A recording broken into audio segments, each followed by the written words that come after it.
Quer dizer que para você o julgamento do ex-presidente Lula é um julgamento político e não de justiça, porque a delação que foi feita pela OAS, ela não tem o menor fundamento, né? Ela não tem provas materiais, né? Eu gostaria que o senhor explicasse um pouco isso para o telespectador, porque eles ficam falando num triplex, no Guarujá, no qual o ex-presidente teve apenas uma vez, nunca usufruiu, nem ele nem a família dele, né? E não existe nenhuma escritura. Essas interpretações que eles fazem do direito alemão e do direito americano comportariam isso aí ou estão chutando? Vamos lá.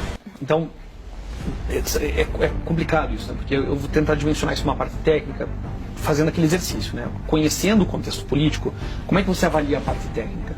Eu acho que também os professores têm uma certa responsabilidade de não poder simplesmente anunciar isso de maneira como propaganda. É uma fraude, é um escândalo. A gente tem que sentar e analisar isso, e houve um esforço grande de juristas de tentar passar isso, né, pelo pente fino de uma análise técnica. Às vezes o pente estoura, porque não passa, não tem como, né? Mas vamos tratar então especificamente do caso da acusação de corrupção. É absolutamente impossível, porque são 3 verbos, né, definidos no tipo legal, no crime. E nenhum deles aconteceu. Primeiro, ele não pode ter recebido, né, vantagem ou promessa, porque o apartamento não está pronto, certo? Então, receber implicaria receber uma propriedade que você pode usar, gozar, expor, fruir. Ele não tem como exercer direitos proprietários. Isso é uma coisa que não existe, né? Ele não está pronto, ele não foi entregue. Segundo ponto, não há prova de que ele tenha solicitado isso.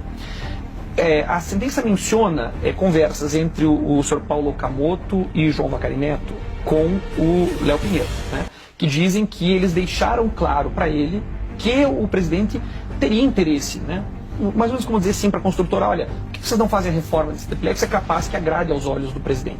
Algo implícito, certo? Mas você não tem, de fato, você não tem prova nenhuma de que o ex-presidente sabia disso ou queria isso. Pelo contrário, as evidências que nós temos indicam que ele não queria esse apartamento, e inclusive uma declaração que foi sumariamente desconsiderada, mas é bastante incrível, que ele dizia: olha, se eu for para a praia no Guarujá, metade das pessoas me mata, metade das pessoas me abraça, paz eu não vou ter, então eu não quero esse apartamento.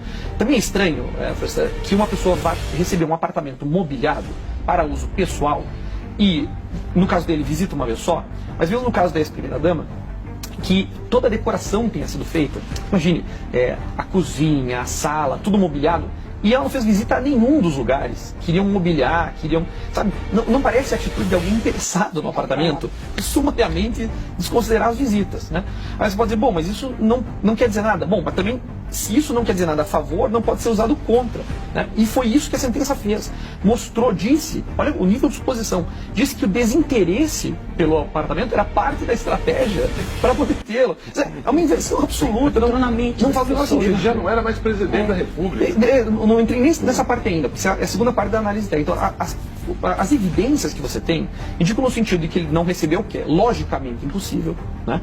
E aí também acho que não adianta insistir nessa tecla, porque não é disso que se trata, né? Ele não recebeu, ele não solicitou, e aí vem a hipótese mais temerária, que é ele ter aceito a promessa, tá?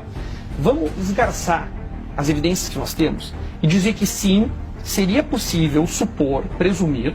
Claro que não é possível condenar alguém por isso, mas vamos fazer um exercício mental de que é possível presumir de que ele tenha aceito a promessa de um upgrade no apartamento que ele estava financiando, né, para um apartamento superior.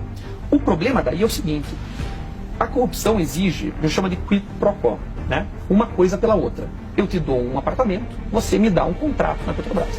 Isso não tem. E aí, para contornar isso, o juiz Sérgio Moro aí vai numa teoria que está errada, que está mal utilizada, em precedentes que não são o que ele diz, que diz que o próprio fato dele estar na condição do cargo público já é em si um ato de corrupção. Não é. Ele teria que ter pelo menos prometido ou dado algo como vantagem.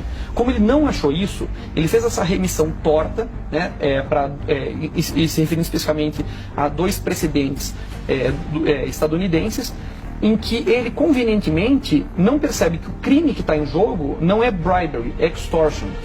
E é uma diferença importante, porque bribery exige esse quid pro quo. E mesmo no caso de extortion, que estava sob análise em um desses casos, havia recebimento de dinheiro, o que no caso não teve.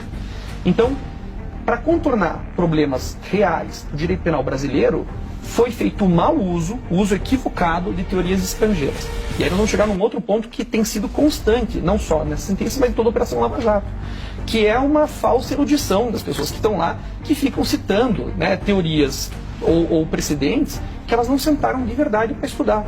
Eu recentemente vi numa manifestação do Ministério Público do Rio de Janeiro, uma referência a um criminólogo chamado Edwin Sutherland, sobre o qual já foram escritos rios de tinta. Eles tomam um valor, o nome da teoria, e acham que aquilo é a teoria. E estão aplicando aquilo um pouco para embelezamento, acho, para... teoria probabilística, isso tem a probabilidade, o conjunto de probabilidades, logo é culpa. De onde que eles tiram isso? Da cabeça deles, porque isso não tem base material nenhuma, né? Isso é muito grave. Eu também acho.